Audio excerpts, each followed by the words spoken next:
one.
Get ready, but get yourself a last cup of coffee, please.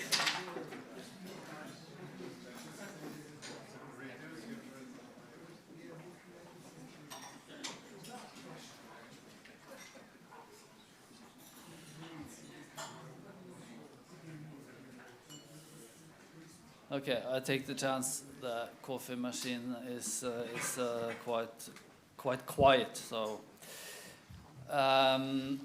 welcome everyone. My name is Anders Eide. I'm the Norwegian ambassador to the EU. Welcome to Norway House. Honored to have you all here. It's great to see so many bright people here.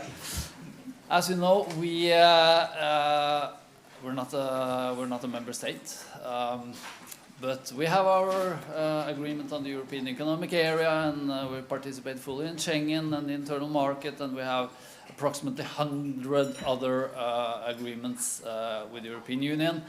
And these days we try to be as close as we can possibly get. So we cooperate on the internal market, on the common foreign and security policy, in the green transition, and so on and so forth. And we're, although we're not a member, we're quite nicely located here across the Baltimore, so it's practical, I hope, also for you. Yeah, at the beginning of 2024, I guess that the world could have looked better. As we would say in Norwegian, it's blowing from the north from all directions. And I won't go into detail because you know it better than anyone. But everything from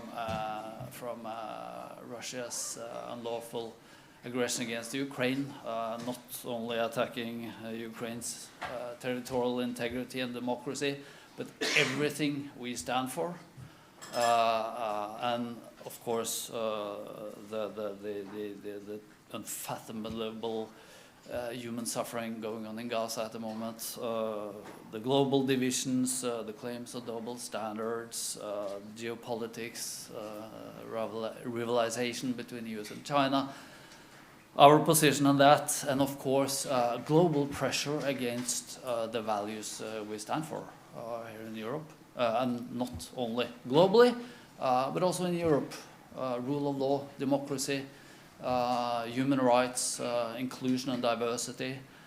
These are really important values for us Norwegians, and we focus. We are concerned, and we focus a lot on that. And of course, the global rule-based legal order globally, multilateralism, which we have really. International system that has served us so well as a small country with an open economy for so long. So it's plenty of reason for concern, and I know that you will also focus today probably on all of the other threats, intelligence operation and all kinds of subversive activities. And from cyber attacks and hybrid attacks, we've seen. I have spent the last few years as ambassador in Poland, and of course there it was in September 2022 we were there. I was there up in Szczecin with my Minister for Energy, and we were taking part in the opening of this Baltic pipe, the gas pipeline that connects Poland to the Norwegian continental shelf. So we're sitting up there in Szczecin on the evening of 26 September 2022, and next morning the ribbon cutting was going to take place, and we see the TV pictures from the bubbles coming out of the Baltic Sea. So that was a stark reminder of how vulnerable we are. So I'll leave it there on that very happy note. But what is good is that to have all you here, so many clever minds. We need.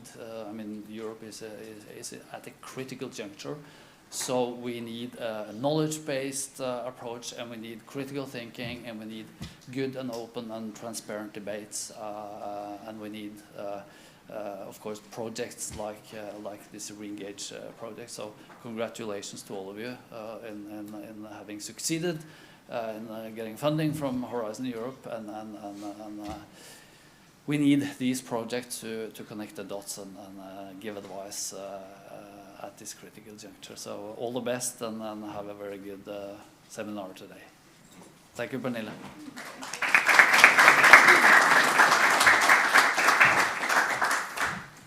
Thank you so much, Ambassador, for your introductory remarks and for the opportunity, of course, to present this project here at Norway House. We very much appreciate that. And thanks to all of you for coming. It's quite a big crowd, actually, so we're very happy with that. And a special thank, of course, to the European Commission for having confidence in NUPI and our consortium, and for providing us with the financial support to be able to do this project. I will now give a brief presentation of what we intend to do and why we think this research is so crucial in this special period that we live in, that the Ambassador just referred to. The short title of the project is, as the Ambassador said, Re-engage. The full title is Re-engaging with Neighbours in a State of War and Geopolitical Tension. So this is, as you understand, a very topical project. Enlargement has got a new momentum after years of stalemate. Russia's invasion of Ukraine quickly changed the approach towards Ukraine, but also towards Moldova and Georgia, moving all of them from being part of the European Neighbourhood policy, Eastern Partnership, to the enlargement, which is very interesting and a historic move in many ways. Now, all three have been accorded candidate status, and Ukraine and Moldova are also about to start negotiations. This also led to a new momentum for Western Balkans. Bosnia Herzegovina was accorded candidate status, and the Commission have also recently recommended the opening of EU accession negotiations with the country once the necessary degree of compliance with the membership criteria is achieved. And finally, the accession negotiations has formally already started with North Macedonia and Albania. So this means that our research will take place at the same time as the EU is reshaping its relations with its neighbours. And this makes the project very timely, but also more challenging, as we will be studying a moving target. Enlargement is, of course, a challenging task. It requires institutional adjustments in the EU to be able to absorb a number of new members, but it also requires policy adjustments to be successful. And Re-engage will focus mainly on the latter, on policy adjustments. We will not look into the institutional adjustments, but I know that there are other projects that are funded under the same funding scheme that will also look at that.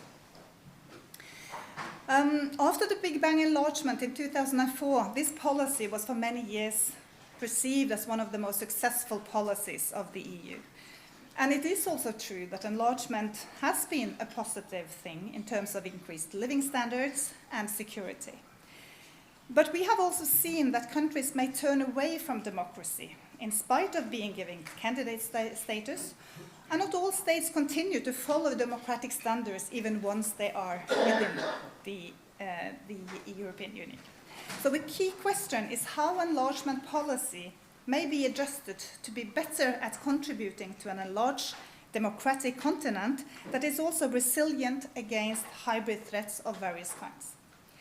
So this is what Re-engage will want to study, but we will do so by engaging in a true bottom-up approach, meaning that we will mostly be interested in the effects on the ground of the different EU policies in the candidate states, and how these policies need to be adjusted in order to succeed.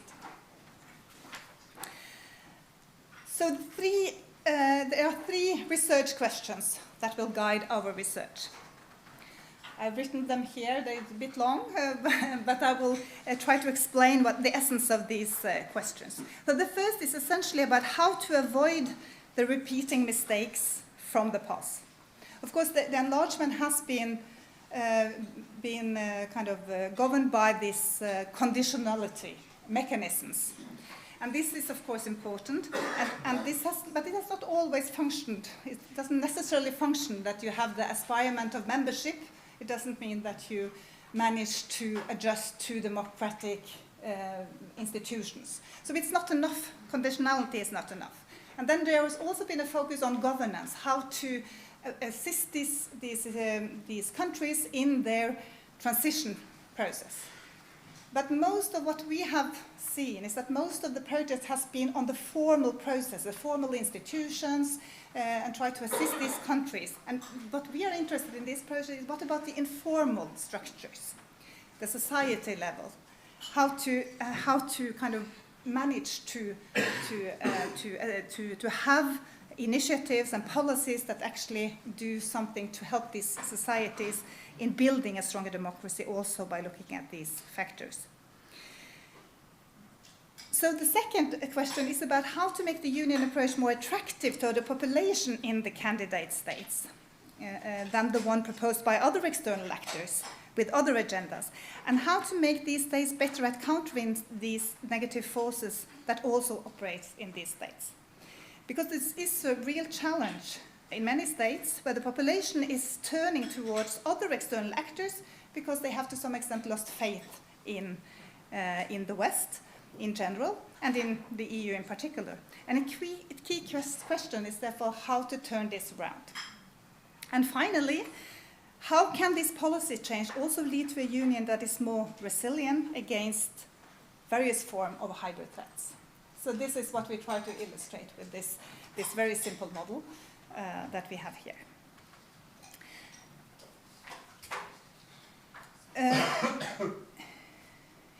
And we see it, the only way to be able to give some true answers to these questions is to do a series of in-depth studies on how the union's approach has functioned so far, and how it has been received on the ground in these countries, what is needed to make it work better. So what has functioned, what has not functioned so well, and how can it be adjusted.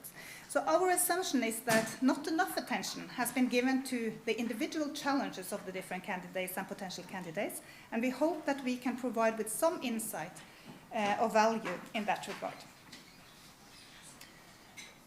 So to the case selection. Ideally, we would have studied political and societal challenges and opportunities in all candidates and potential candidates. But in order to make this feasible, we have decided to select a few. And we have selected 6 states, 3 in each region.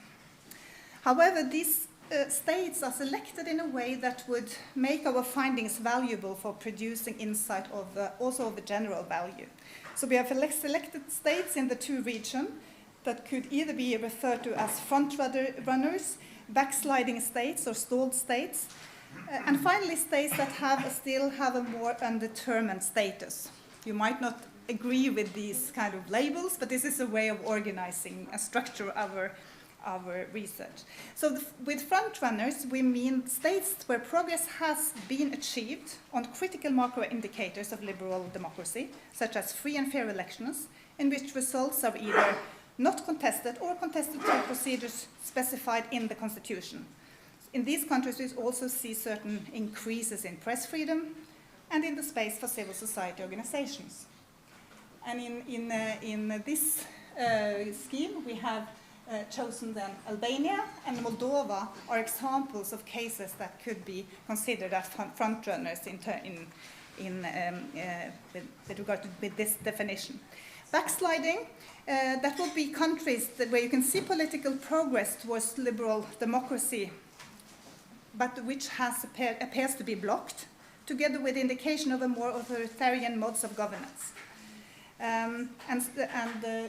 Serbia, Georgia, at least when we wrote the application, could also there were indications of Georgia also being backsliding or stalled. Undetermined, states where outcome is uncertain for very different reasons, of course Ukraine in a state of war, but also Bosnia Herzegovina is in this category. So why is this research important? Of course, making enlargement successful is crucial for European security. It requires a better understanding But to make it successful, it requires a better understanding of how both the political systems and civil societies in the different candidate states work. How to promote democracy in a society where influence from non-democratic forces have a certain resonance also in the society. And how to promote democracy in societies with high level of corruption, weak institutions, lack of transparency, and high level of polarization. And to come up with good advice, we argue that only a truly bottom-up and context-sensitive approach can provide the right answers. And to do such a bottom-up, context-sensitive approach, you need to have time to do very kind of in-depth research, and that's why we're so happy to have this project that enable us to do this for the coming 3 years. So how will we do it? We will do, I will not go into all of the methodological parts of this project, but basically what we will do is an analysis in 3 steps. So we will start with doing a thorough analysis of external actors' approaches. Of course, an analysis of the EU approach is necessary. EU's approach to external democracy promotion in the 2 regions, what has been done. We will identify the main projects that have had these, that has been focusing on democracy promotion and also on societal approaches, civil society support and all this. What has the EU done in these 6 countries? What are the main projects? And we will do some process tracing and try to figure out what has been the results, how have they been received on the ground. In addition, we will do analysis of how competing external actors are engaged in these 2 regions, in these 6 countries. We will do how they are engaged now in different ways, but also do foresight analysis of how we think they will be engaged in these regions in the future. When this is done, we will move on to the second phase of the analysis, and here we will study the political and societal challenges in the selected candidate states. We will do detailed qualitative case studies on the quality of the democracy and the role of external actors. We will also do, as I said, project process tracing analysis of key EU democracy programs to have a clear view of how these have functioned. And then we will also have micro-level vignette survey experiments to analyze the perceptions and preferences of the local population to external democracy support. And in the end, we will have comparisons and, of course, come up with policy recommendations that we hope will be useful for the Commission in its further work. So this is the project team. We have 12 partners, or we are 12 partners. NUPI is the coordinator. And we have partners in all the countries where we will do the case studies.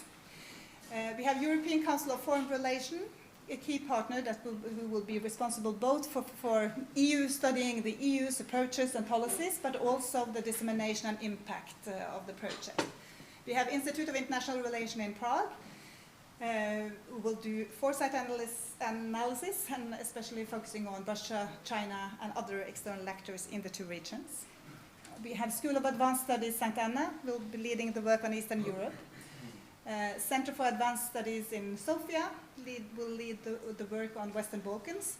And then we have partners, Lund University as well, will be part of the work package on Eastern Europe.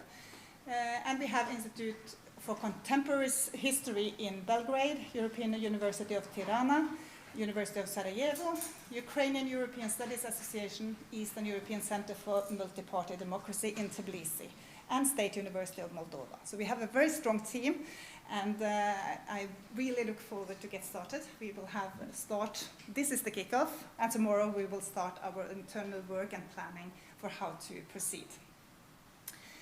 This is the website. It's already up and running, so you can go into the website and follow us, and please follow the project. Sign up for the Re-Engage newsletter, and you will be able to follow our activities, because we will try to have activities throughout the project. Of course, this project is in 3 phases, so it's towards the end that we will have the kind of the hard findings, but we will also have findings throughout the project. So this is the project, and we are very eager to start. Now I will give the floor to because we will have a few snapshots from the region. We have, of course, not done the analysis yet. We haven't started, but I will give the floor to Henry Hyde from the European University of Tirana, and then after to Maya, your last name, Matariani, from the EMCD in Tbilisi, to talk about Georgia and Eastern Europe. So first to you, Henry.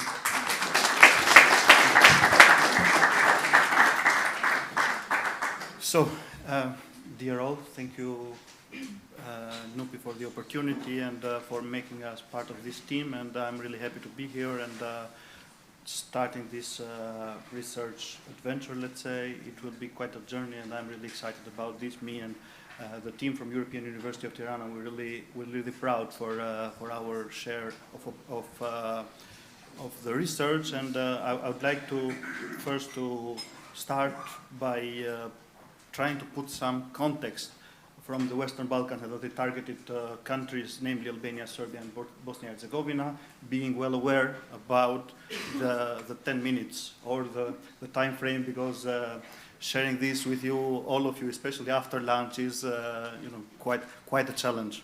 So I'll try to be as short as possible in order to provide some basic insights. Of course, these are pre-research insights. More will follow up with our work on the ground and behind the desk of computers. So despite the fact that the process of democratization and EU integration of the Western Balkan countries has moved forward compared to a decade ago or even 2 decades ago, the countries of the Western Balkans are frankly facing a set of challenges and threats. Not only challenges, now we have moved to the level of threats. These challenges come either in the form of geopolitical turmoil, echoing from Russian war of aggression against Ukraine, or in the form of negative influences from other external actors, some of them, not all of them, being China, Turkey, and Middle East, and their influences will potentially have a negative impact in the fragile democracies of the region. To these traditional threats, we need also to add some new ones that we were not acquainted with, like violent extremism, organized crime and corruption, etc., that bear, and a lot of others maybe, but these are some just to point out, that bear the potential to influence significantly in the state of democracy in the targeted countries and the Western Balkan region as a whole, and the various levels of hybridity that this project aims to address. Now, when it comes to challenges of democratization, these 2 main driving forces that occur in the region, meaning the democratization and EU integration on one hand, and geopolitical challenges and threats on the other one, are applied with different impacts in the targeting countries. The differentiated impact should be mainly attributed to the different levels of hybridity and social cohesion in Albania, Serbia, and Bosnia Herzegovina. When it comes to hybridity, this is particularly understood in terms of a wide spectrum, varying from autocracies to one end to consolidated democracies to the other one. Of course, I think that for the countries, and it is common knowledge and common understanding that the countries of the region are somewhere in between. Since a hybrid system is a political system that combines democratic institutions with non-democratic authoritarian practices, applying this in the case of the Western Balkans and the 3 main target countries, namely Albania, Serbia, and Bosnia Herzegovina, will provide a nuanced but yet very useful to understand the state process, to understand the state of democracy for each country. Nevertheless, the challenges of the Western Balkan region, just to mention quite a few that fall under the hybridity model that will be used for this project, vary from widespread corruption to organized crime, very much trying to infiltrate or to penetrate, to some extent successfully, the mainstream political system of the countries. It is, of course, debatable to what extent, but the fact is, as it is now, that it has already had some successes in penetrating the mainstream political system. These are 2 features very much connected with each other, corruption and organized crime, that might affect the state of democracy of the targeted countries. Another problematic issue, of course, that has largely affected the state of democracy in the area is elections, or are elections. That last issue arises from what happened in the last issue arises some couple of weeks ago and is still ongoing from what happened in the elections, in the last elections in Serbia. But there is hardly a country in the Western Balkans where elections are not contested in one form or the other during the past 30 plus years. These issues should be coupled with on the other hand, with the cyber threats targeting the fundamentals of national security of the countries of the area. Particularly here, I would like to point out the case of Albania as an example that has faced during the last 3 or 4 years repeatedly cyber attacks. Even the last one was a couple of days ago, announced by the government, attributed mostly to Iran and the Russia-backed groups. On the other hand, Russian intervention in the geopolitical balances of the region has been quite intensive following the war of aggression against Ukraine. These interventions have impacted particularly Serbia and Bosnia Herzegovina, but potentially engaging also with North Macedonia and Montenegro, other countries of the region who have just recently joined also the alliance, the NATO alliance.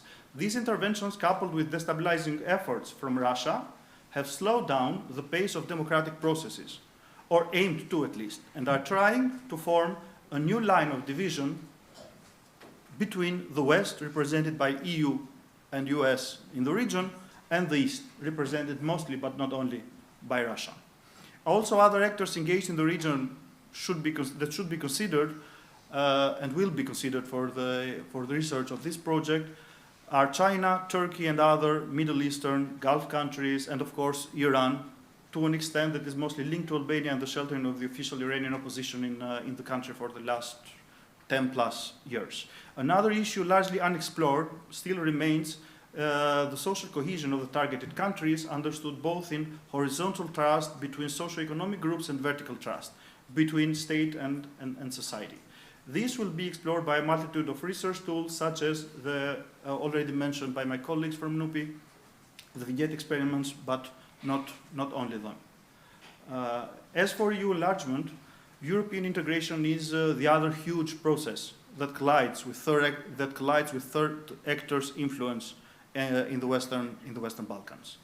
As of this time, after years of stalemate, Bosnia and Herzegovina, as already mentioned, and you, the audience, already know, was gained candidate status, and the Commission has also recently recommended the opening of EU accession negotiations with the country. Of course, under the condition that the necessary degree of compliance with the membership criteria is achieved. Of course, there is another process ongoing, the process of negotiations with Serbia and the process of negotiations with Albania.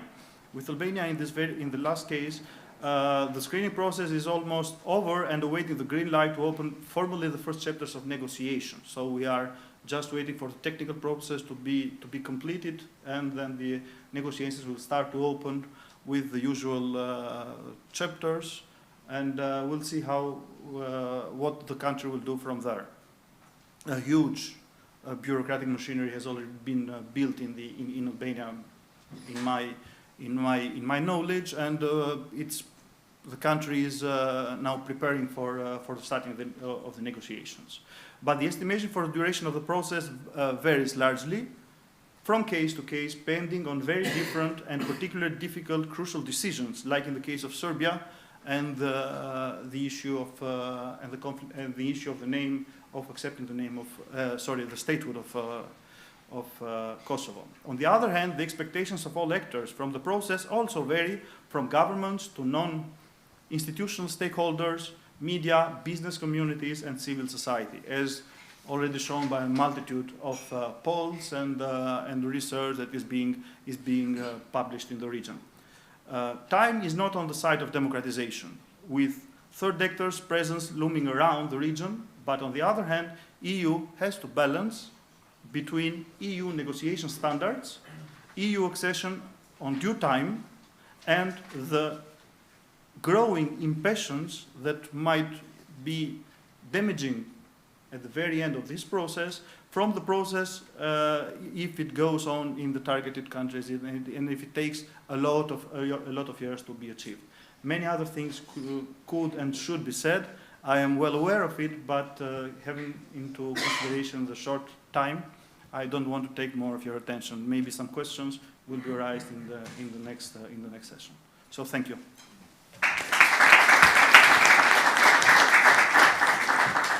Thank you so much, and then I will give the floor to Maya. Thank you, Pernille. Good day, ladies and gentlemen. My name is Maya Macharayani. I'm representing the organization ECMD, Eastern European Center for Multi-Party Democracy, a Georgia-based democracy assistance organization operating in Georgia, Ukraine, Moldova, and Central Asia. I would like to extend my sincere gratitude to NUPI for including us in this very significant project, and it is indeed a great honor to speak in front of you today. As a follow-up to the previous presentation that focused on Western Balkans, I will try to briefly delve into the regional perspectives of the EU enlargement policy from the Eastern Neighbourhood, with a specific focus on Georgia, Ukraine, and Moldova.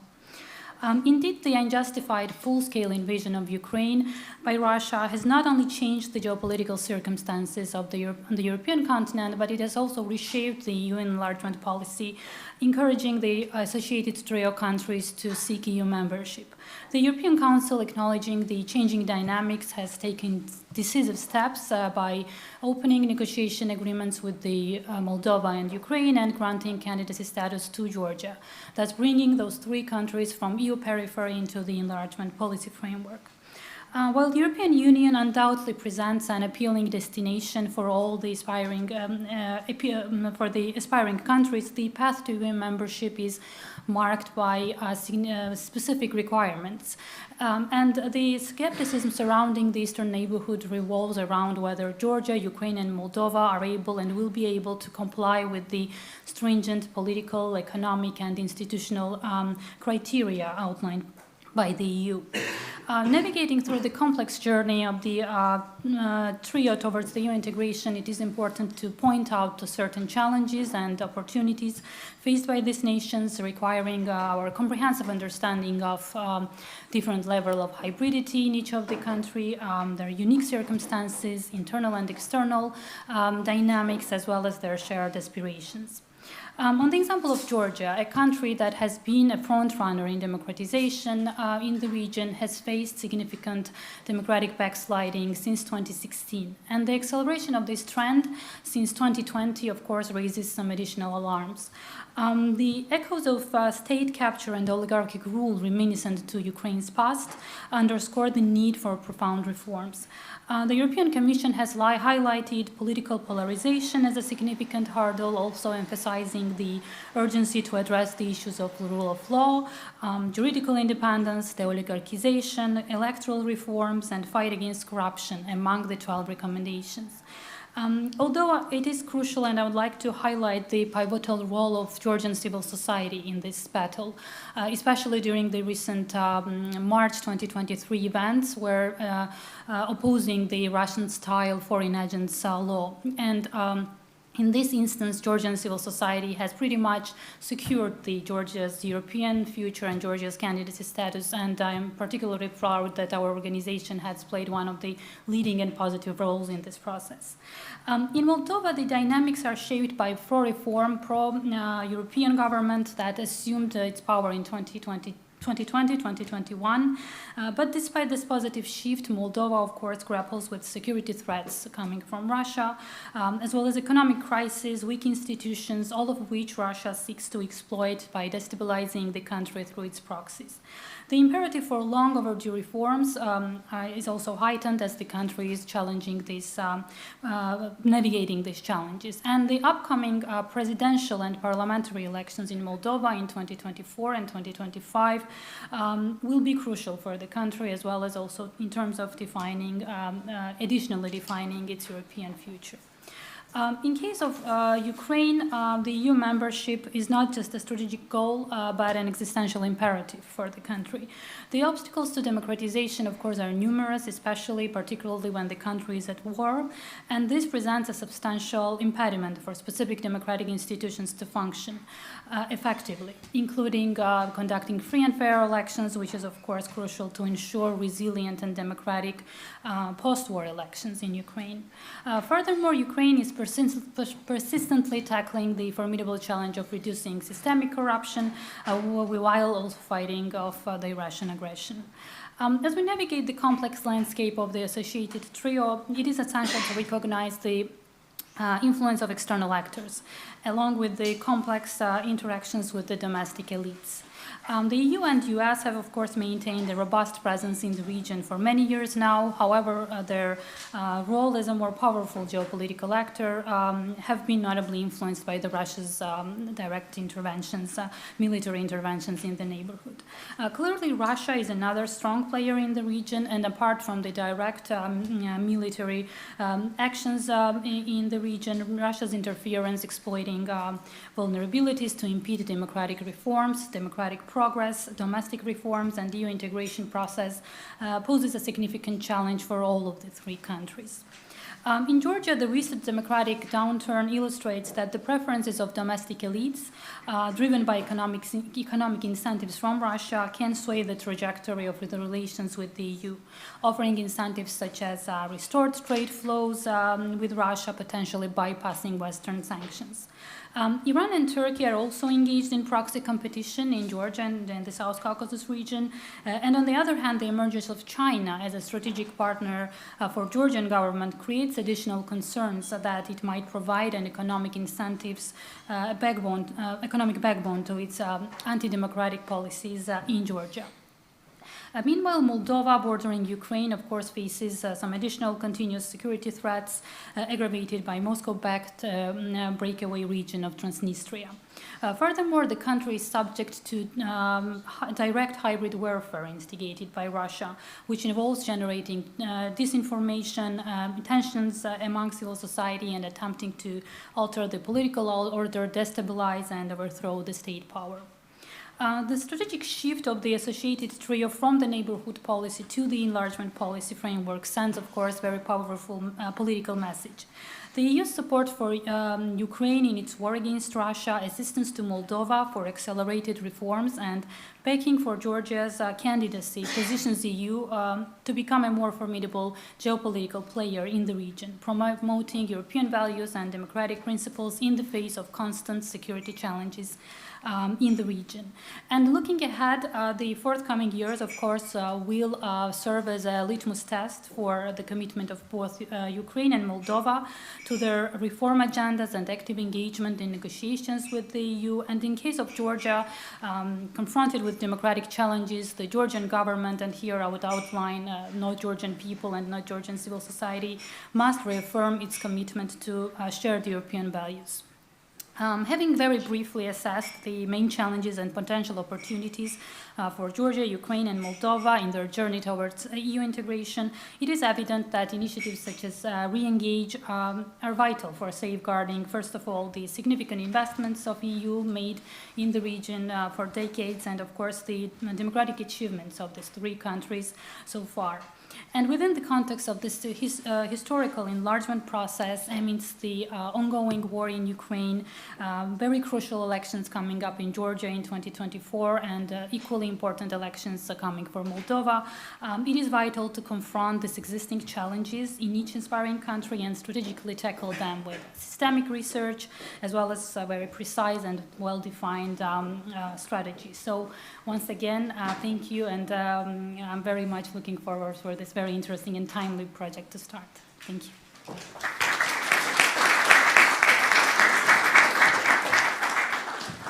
Thank you so much, Maya. Thanks to both of you for very interesting kind of snapshots from the two regions. This clearly shows that this project is important, and that's good. So we hope to, so we really look forward to dig more into these problems in the project. Now we are very fortunate to also have some comments and reactions from the Commission, DG NEAR, and also from ECFR Council Pierre Vimont. We will start with you, Mathieu Bousquet. So thank you so much for coming, and we look forward to comments. Thank you very much. Mathieu Bousquet, I'm director at DG NEAR, so basically the core subjects of what you are going to look at. No, thank you very much, Pernil. I mean, it's very good, and we're very much looking forward to get the results, but also, I mean, to see how your thinking evolves throughout the project. Let me put some additional questions to yours. Sorry, I mean, it's good you framed the research question, but I want to add two. One, what's the cost of non-engaging? I think it's also important, I mean, to think that way. There are neighboring countries, which were accession countries. What is the cost of keeping them away from us? And we've seen what happened in Maidan some time ago with some changes. So that's one. The second is the situation today does not compare to the situation in 2000 when we were preparing the fifth enlargement. It's very different. We have the euro, a functioning euro. We had Brexit. We've seen the consequences on UK of Brexit. Russia is now attacking Ukraine directly after having attacked Georgia, being present in Moldova. China has taken a different stand on the region, but also on Europe. So I think this is important when we are drawing the lessons from the last big enlargements, that we do not think that it's mutatis mutandis, I mean, we have the same conditions prevailing. They are not. Foreign information, manipulation, interference is much more present here. So, I mean, there are some elements that you need to consider as part of the context to think about that. And the third question, I mean, there was one question about democracy, polarization, fight against corruption in partner countries. But what about Europe? What about the EU? What's the situation of polarization in the EU? I mean, I'm coming from a country, France, where what we can see in the public space is very polarized. The speeches of the politicians is very vehement. I mean, it's very aggressive. It was not the case in 2000. So things have changed also here. I think it's also important to think about when we are looking at the future accession countries, how they're different from the situation within the EU. Maybe not Norway, but within the EU with some member states in Norway in terms of democracy. So that's some important elements. Another one is how to sustain progress.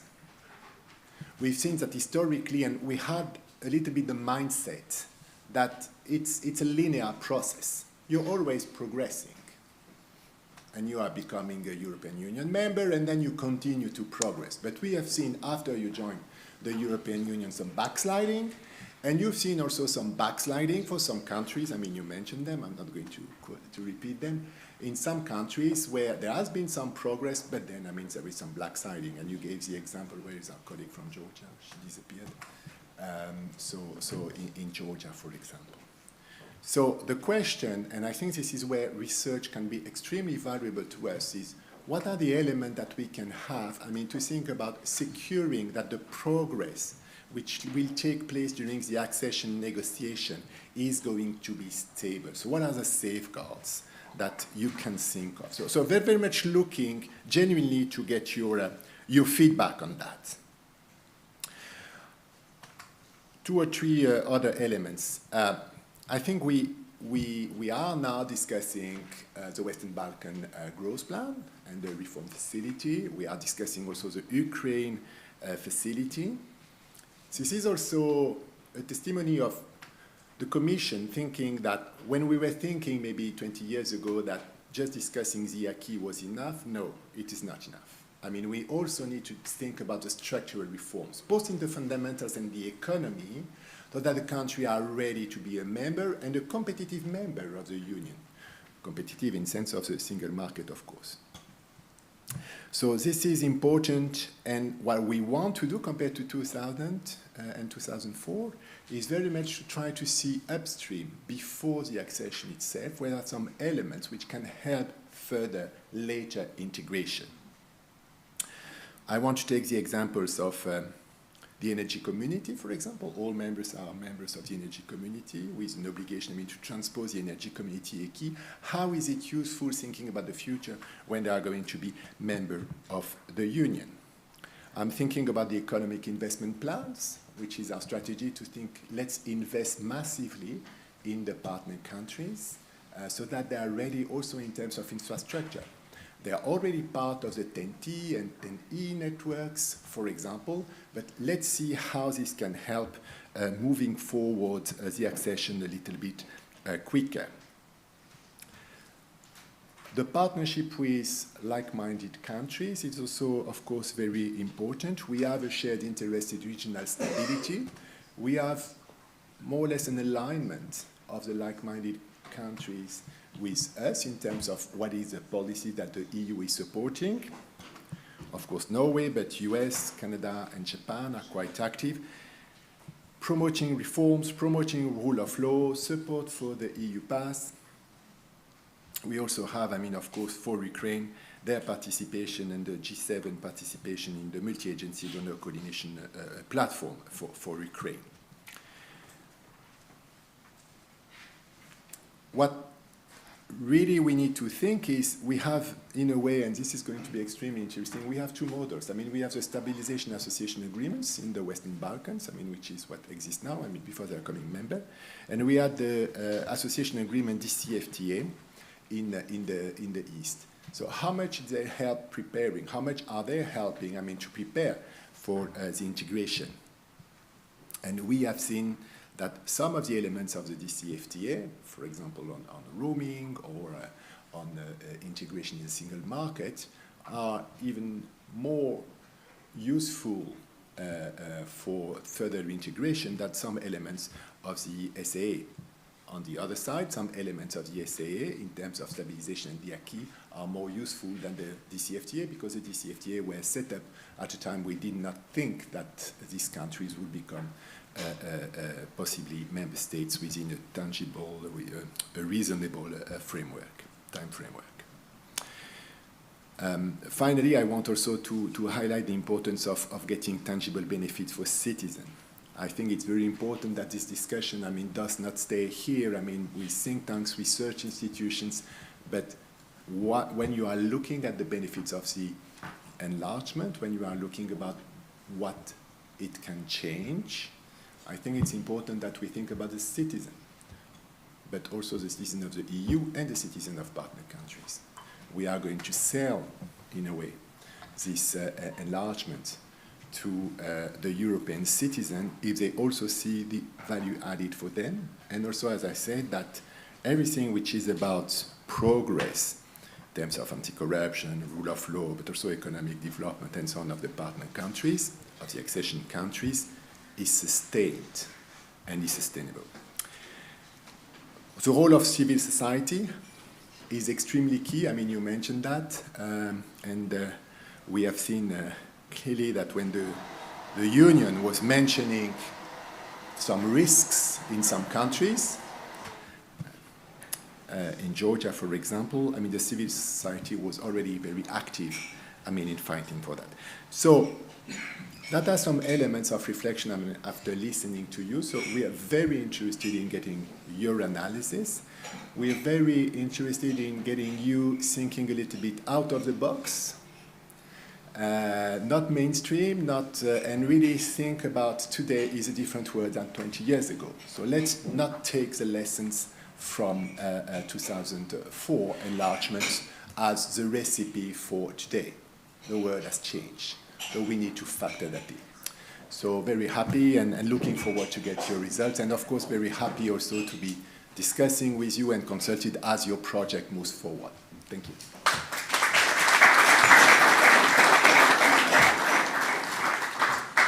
Thank you so much for this advice and questions. I can assure you that we will absolutely not. We will look at the state of this affair today, and this is the key of the project. But of course, we will follow what the EU has been done so far in order to see what has functioned, what has not functioned. This is also a way, that will be an element. But we will, of course, also, I totally agree with you that there is a completely different situation today, and that is also why we think this is an interesting project. But thank you so much for your comments. I will now give the floor to Mr. Pierre Vimont from the ECFR Council to give his comments. Thank you so much. Thank you. Thank you so much for inviting me here. And I'm not entirely sure that I have much to add to what Mathieu Bousquet just said. But I will try anyway, because that will tell you a lot about my age. I was party to the last enlargement in the years 1999, 2000, 2002. And that was a process that was definitely very interesting, but with hindsight, we can see the difficulty and maybe the failures and things that we missed there. And this is the first point I would like to put forward. I think your idea with this project is definitely a very good one. And we could have, I'm sure, benefited a lot if we've had something of that kind with the last enlargement to our East and Central European partners. The better understanding between the current members and the new members, their differences of culture, democratic culture, social contract, etc., is something that is quite often lacking in the whole enlargement process as it goes on. So, first of all, congratulations for doing this, and I am sure, as it has just been said, that the Commission will certainly benefit, and the Council, the Council of Member States also will. I would like mostly to rely on 3 points I would like to put forward. One that goes a little bit further than what Mathieu Bousquet just said about democracy, about looking at our own EU at the moment. Our democracies are under pressure, to say the least. Right-wing extremism, illiberal democracies, so on and so forth. And therefore, in the whole issue of how to promote externally our democracy means that we need to have a pretty good record to go along that line. And we are in a state of weakness at the moment. And I think we have to take that into account, because the risk of something that we hear a lot nowadays, of double standards from the European Union members, may come up very quickly.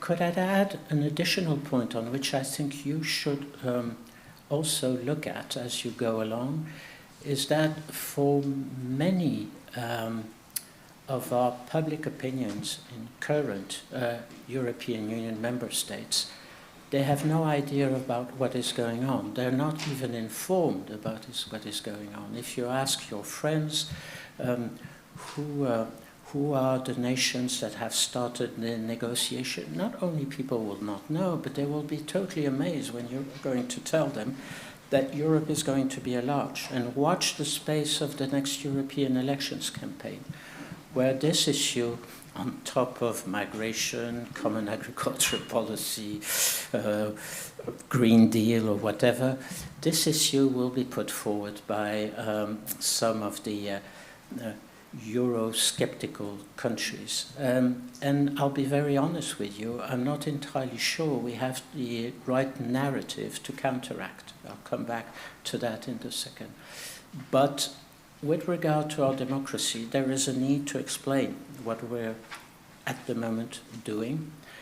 Why are we doing it? Where are our interests? Because a very small part of the population in all of our 27 member states knows about this. And I think it is very important. Second point, following on what Mathieu Bousquet was saying about the hope, we had the hope that this would be enlargement is a sort of linear process moving from DCFTA, Eastern Partnership, towards enlargement. The illustration of this by the West Balkans, after all, we have started the enlargement process already with some of these West Balkan countries, and we're going to move on. The real, in my opinion, the fundamental reason why there hasn't been this linearity is resting a lot, lying a lot on the member states themselves and the lack of strong political will to go ahead. People tend to forget that, and you know, the first step towards starting the accession process with the West Balkan country was not even Thessalonica summit, it was 2000, the Zagreb summit, by the way, under the French presidency, so I know a lot about this. It was genuine enthusiasm in 2000. The Balkans were going to come in, and it was the start of it all. We're 24 years later. Don't be entirely surprised that in some of these countries there is a little bit of discouragement, cynicism, skepticism, and I think in all the work you're going to do, you have to take that into account, because it is, in my opinion, one of the real genuine reasons why we are in a difficult situation at the moment with the whole accession process. Third point, the geopolitical one, most important for I'm a retired diplomat, so for me, geopolitics is like a hammer. Everything looks like a nail from there on. And for me, the enlargement, in an interesting way, as it was just mentioned before, enlargement this time, compared to the previous one, is taking place in a totally different backdrop, a geopolitical backdrop. And coming back to the point I was stating earlier, I think this is maybe where the narrative should start if we want to, let's put it that way, sell the enlargement to our public opinion in the 27 member states. This is about the security and the stability of the whole continent.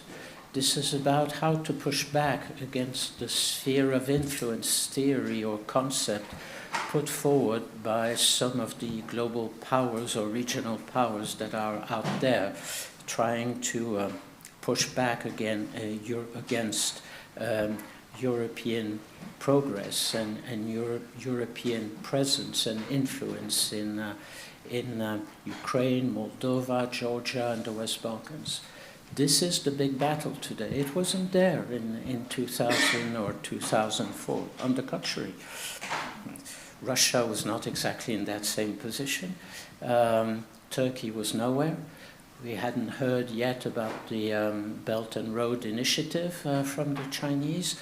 And this was the time of building up the Eastern Partnership, the second dimension of the neighborhood policy. This was the time of the Ring of Friends, Romano Prodi, this Ring of Friends, which has become the Ring of Fire, according to The Economist.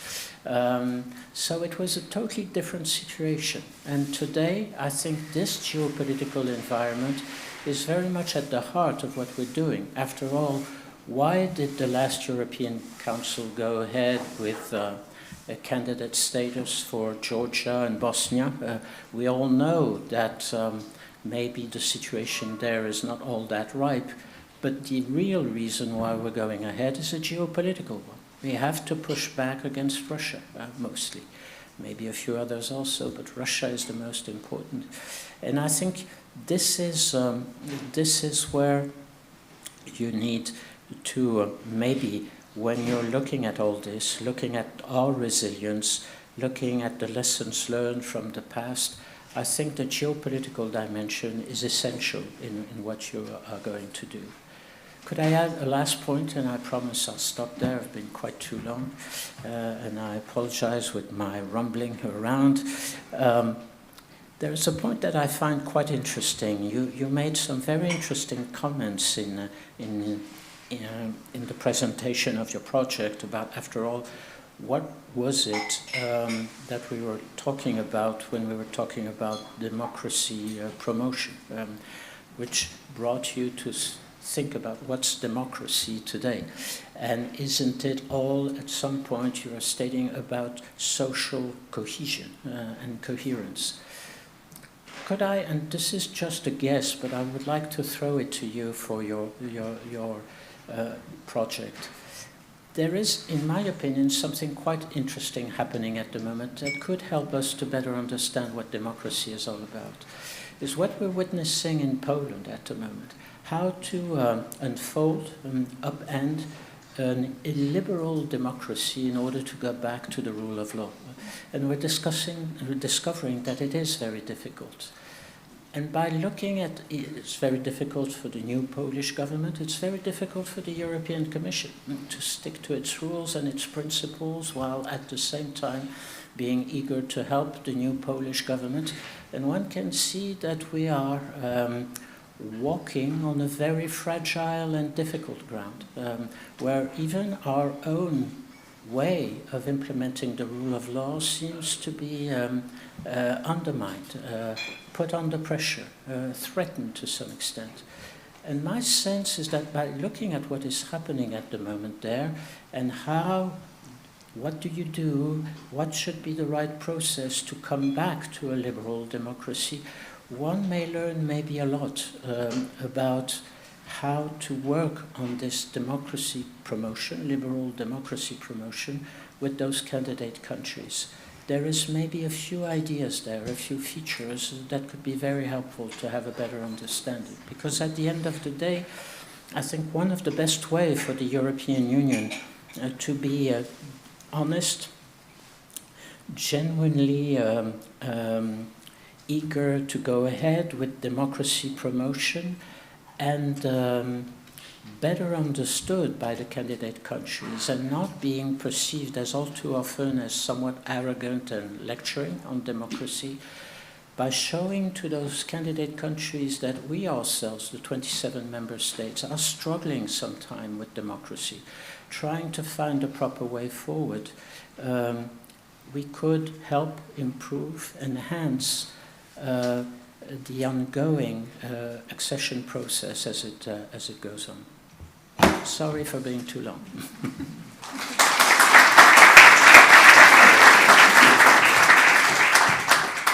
Thank you so much, Pierre Vimont, for very, very good comments and a lot of food for thought that we will take into the project while we start working. Very useful. We will now move on to the last session where we will, some of us need the microphone, I think. You have one, and Maya over there will join me in I'll just get the mic and then I'll... Should I sit here? Okay.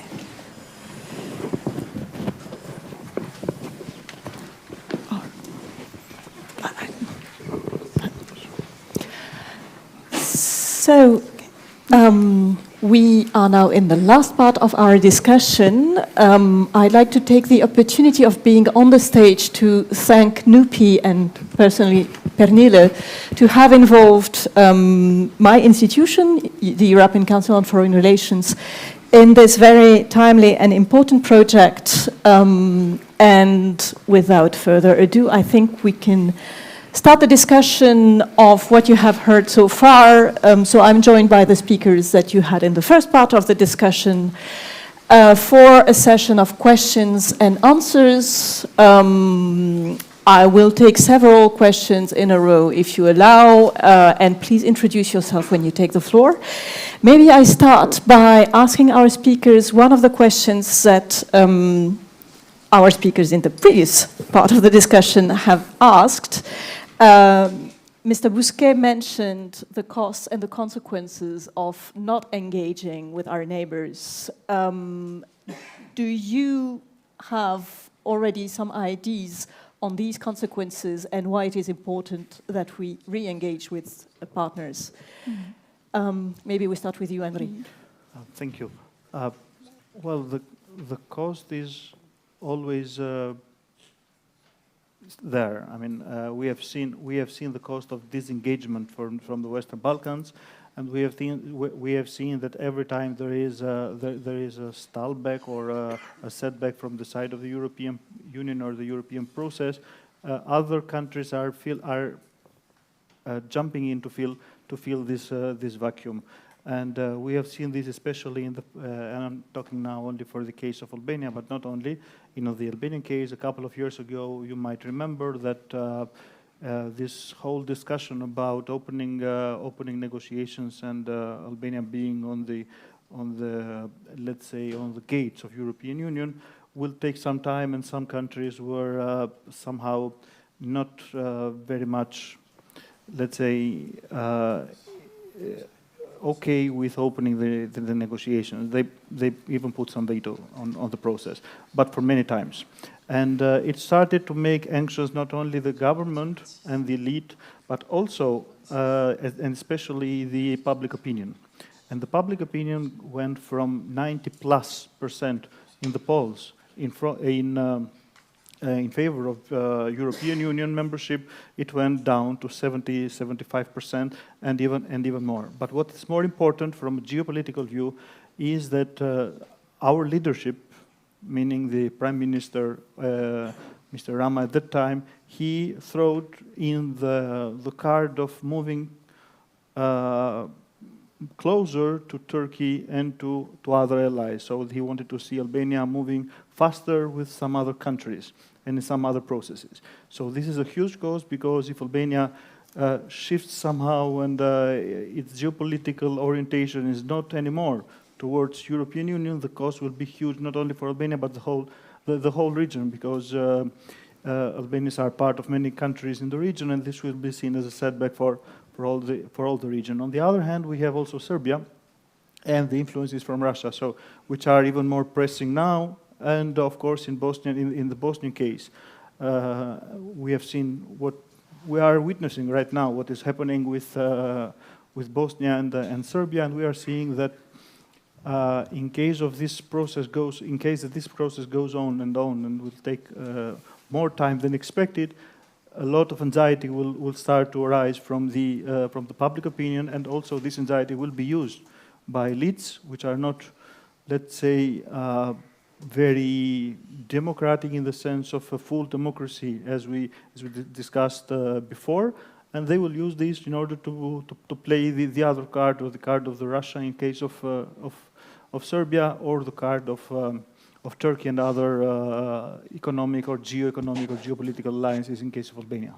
But nonetheless, in the Albanian case, and of course in the Macedonian one and the Montenegro one, here where I'll stop, we are part of NATO, so it's a bit different. Now it's more different than before. So this card is very difficult to be played. On the other hand, Serbia is not. So is already moving or playing double what we consider as a double game between West and East. But we will see how it comes out as the process of European negotiation opens, or will be opened at some time for the next chapters that Serbia is ongoing. Thank you very much. Maya, do you want to elaborate for your part of the world? Sure, yes, of course. So very briefly, of course, as it was mentioned, geopolitics is the most important at the moment, matters the most, and I believe that it is the most timely that EU has supported Georgia, Ukraine, and Moldova in these very critical times in order to, first of all, of course, safeguard the EU's contribution in the region, but also otherwise, I believe that EU's decade-long efforts to assist Georgia, Ukraine, and Moldova in building democracy might be lost to autocratic rule if it is not supported now. Thank you. Pernille, do you have something to add? Yes, I would just say that, of course, I agree with all the comments, and I think that non-engagement is, of course, a huge risk. So it's not an alternative, non-engagement, but I think still it is important in this context that we live in these geopolitical tensions. It's important. You could also have the wrong engagement, so you can do things that can make. could make it more difficult, or that you can turn population again. I mean, away from the EU. So you need this popular support in these countries for the EU to be engaged. And in order to have the right engagement, you also need knowledge about these societies and how they are working, both politically but also on the societal level. And this is what we want to do with this project, is to try to do this in-depth analysis of each country, how they work. So there is not, non-engagement is not an option we have, but it's also to do the right engagement. And I think for that you need in-depth knowledge, and you need in-depth knowledge of what is going on right now, of course, in the context that we live in. You can draw some lessons from before, I think, but of course we need to relate to the situation as is today. Thank you. Thank I have a question over there and another one over there. And a third one here.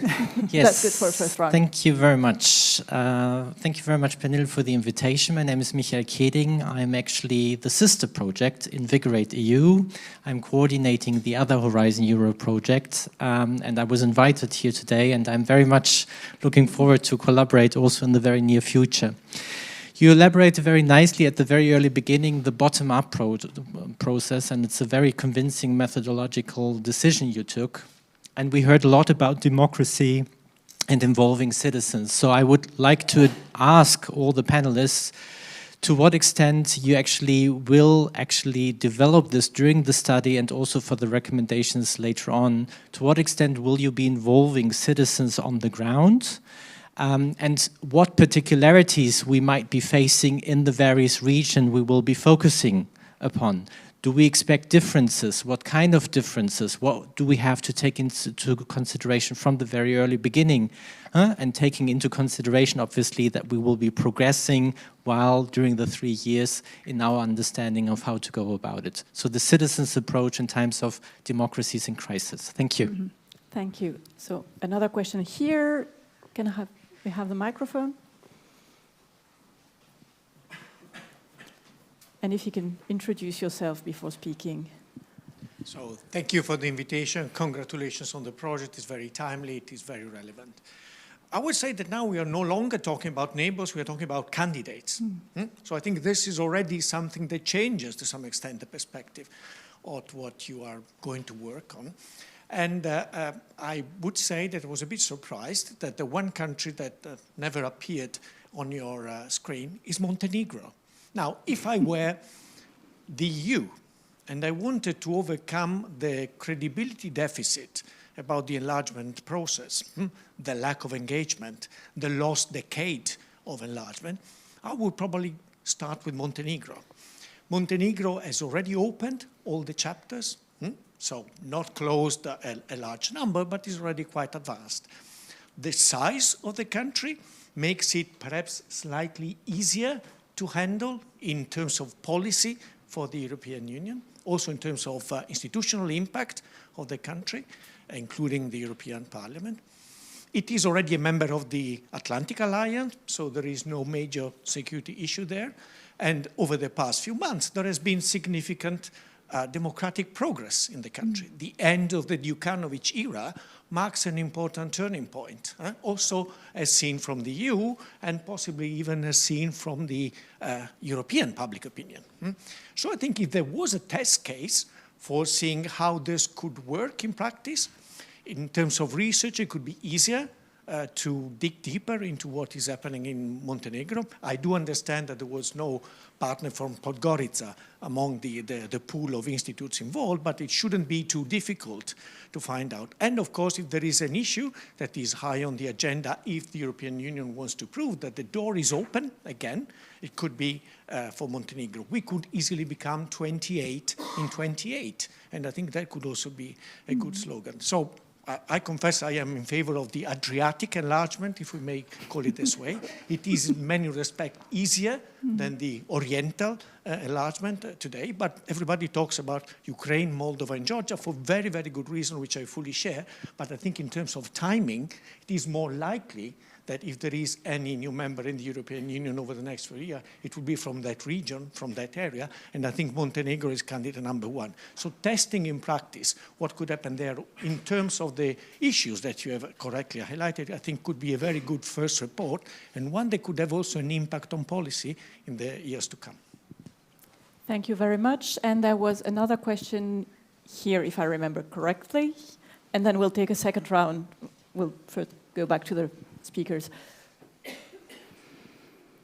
you. First of all, Can Ardeçlioğlu from Turkey, Republican People's Party, opposition, main opposition. My question is to Mr. Henry. I guess everybody's very positivistic today, very idealistic, so maybe they can have a skepticist in regards to it.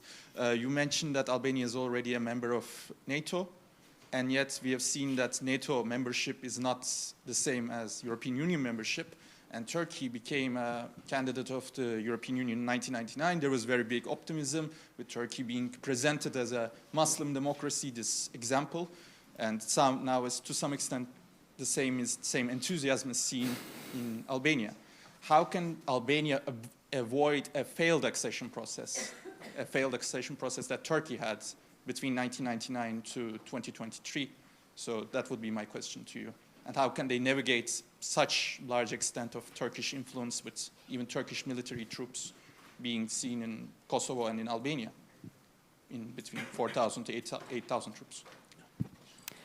Okay, so we'll go back to the speakers with these 3 questions. Maybe we start with you, Henry, and this last question about Albania in comparison to Turkey, and then we had 2 other questions, one on the citizen-centered approach and one on Montenegro. 2 questions for you. Yeah, I can take that. Okay. Second and a third. So, yeah, I can start. Thank you very much for the question. How to not fail is not a question for me. Of course, it is a research question, but it's mostly a political one. And on the other hand, we know that there is a substantial difference between the EU approach towards Turkey and the EU approach toward Western Balkans and, of course, particularly Albania. With this, this is the first thing. So it's a country of totally different size, population, interests, and geopolitical location, geostrategic interest. So it was the process with Turkey and the start of the negotiations or the accession or the approach towards Turkey. You choose the word diplomatically. Was a totally different one in a totally different time and totally different region, and for different reasons than for Albania. On the case of Albania, what I fear most is not the ability to negotiate on a very technical level or the ability to approach the acquis from the Albanian side, even though our government has recently announced that it will use AI in the process of, which is something really difficult, and we'll see how it comes out in the process of matching the acquis with the Albanian laws and identifying gaps and so on. Well, it will be quite a challenge. I don't know whether we will fail in that or not, but we will see how it plays out. On the other hand, the failure will come also from the Albanian, let's say, approach toward the region, because we are now seeing some issues with the Greek friends. We're now seeing some problems with Greece, and Greece putting some, not vetoes, but let's say Greece is taking a very harsh, let's say, stance towards Albania in all the, even in the technical, in the very, very technical process of opening negotiations. And we will see how it plays out also with the elections that might occur during the upcoming years in European Union, and for the national elections and also for the EU Parliament, because some countries in the past have used Albanian or opening negotiations with Albania as a political tool in their internal political debates, such as the Netherlands and in other countries. So it will not be only up to Albania; it will be also up to the process that will play out in the European countries as well. As for the technical side, then I think we can deal with it. It won't be a failure, but it's very much the political side of it, and it will be at the very end a geopolitical decision, either to come up with a group of countries or individual. But it will be a very difficult geopolitical decision, I think. I totally agree here with you, sir, about the geopolitical importance of the upcoming, let's say, negotiations with the region, with the Western Balkans. Pernille, on the citizen-centered approach. Yes, absolutely. No, Michael, thank you for the question. Of course, as we say, we will do a bottom-up approach, and the core of that approach is that we will do qualitative case studies in the countries, and that will include surveys and citizens. So we will have special focus on the citizens, because that is key, is how the citizens kind of perceive EU engagement and the initiatives that are on the different programs that are implemented in the region and different countries. So the citizens will be actually the core of the whole analysis. And this is also because many of the studies that have been done so far on the case study, or kind of on the levels, it has been on the government adjustments, state adjustment. And what we are interested in is the informal adjustments, and also on the society level. So we have to focus on the citizens. So this will be key. So it was good that you asked that question, so I got the chance to say that. When it comes to the case selection, Antonio, I agree with you that we should have Montenegro is a very good case. When we chose the cases, of course, ideally we should look at all cases, all the candidates, but when we are going to do this very nitty-gritty case study analysis, which is time-consuming and also resource-consuming, we need to have some selections. And we had to do this selection not so much on policy grounds, but more on a methodological kind of grounds. That was the reasons why we chose these different types of candidate states that have different levels of democracies and have different levels of adjustments. I agree that Montenegro is an interesting case. But when we chose the cases, I remember that there are some similarities between Serbia and Montenegro. That was a year ago when we discussed it, and we thought that maybe Serbia is still a more interesting case to see why have we had this kind of backsliding that we have had in Serbia's more interesting case. And we needed to limit ourselves to 3 countries in each region. So I don't have a better explanation for leaving Montenegro. Maybe if we have time and resources, maybe we can add that as a case. But I agree with what you said about Montenegro. Thank you. We have a few minutes left, so I propose to have a second quick round of questions. I have 2 here. So the gentleman here.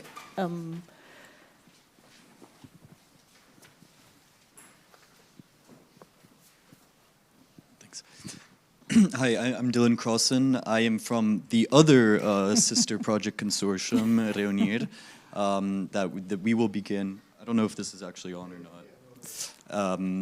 That we will begin towards the end of February with our opening conference. And I thought this was a very interesting presentation. It also gives me a good insight into, which niches we will fill versus the Reengage consortium. I had 2 quick questions. One element that I noticed didn't really come up is the tensions among EU member states in terms of what enlargement should look like. And so beyond the internal domestic dynamics within each member state, you also have the various dynamics within the Council. So I was wondering, I guess my first question is, to what extent will you look into those EU member state dynamics? And my second question is about kind of the end state, because when we talk about enlargement, we talk about, well, I guess the assumption here is that we're talking about an EU that looks, feels, smells more or less like it does today, but with more countries. But that's not necessarily the assumption that all member states are making. So I wanted to know to what extent you also look into the idea of a multi-speed Europe. I know, Pernilla, you have worked on differentiated integration at length in the past. And so kind of weighing up the various alternatives that are on the table, is it an EU that looks like today, or does it potentially look different? Thanks. Thank you. On your first question, I take the opportunity to advertise a policy brief by the ECFR precisely on member states' visions on enlargement. But we had another question here, and I'm sorry I abused my role here. Okay. My name is Margit Wunsch-Garman from the German think tank Stiftung Wissenschaft und Politik. I have a question about, I guess also your question about policy adjustments that you mentioned in the beginning, because of course it's interesting to re-engage with the Western Balkans and the other countries you mentioned in terms of fighting corruption and reinstilling democratic change.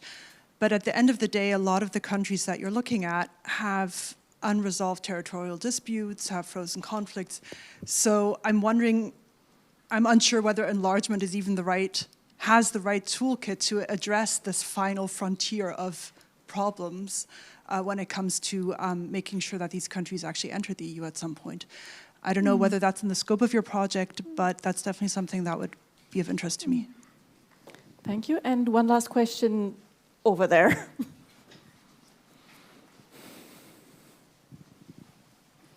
Thank you, Mr. Chairman. Good evening, citizens. My name is Angelos Harlaftis, Epafos Advisors. We represent here the ECO-WAVES movement, a pan-European and Mediterranean political regional movement which is based in direct democracy, in science and in ecology. We would like to answer to the gentleman about other alternatives because we present to the citizens of Europe, not only the member states, but for all Europe, another perspective for the European defense community according to the Treaty of 1954, which 6 member states introduced with the founding fathers, another proposal, another entity for the Europeans, which to date is only the economic aspect of there, which is represented by the European Union. As we believe that the situation is very difficult for the member states and the Russians, which they are stabilized in their territories and they are very strong, making another alliance with the Chinese. So the presentation of the European defense community, a totally different entity from the European Union, which is will be represented only from the Concilium with one representative. It will bring closer UK, Ukraine. The Russians, they don't have a problem with Ukraine participation. They have a problem with NATO participation. And also other member states like Serbia, and which they cannot compete in nowadays European environment.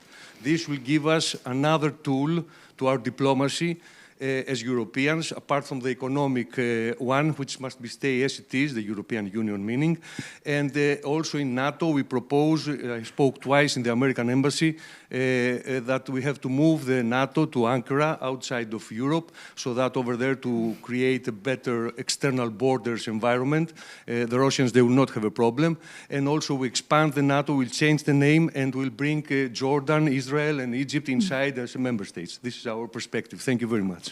Thank you. I think we can regroup that topic with the previous question on the EU toolbox to address the current challenges and especially the geopolitical challenges. So we basically have 2 sets of questions.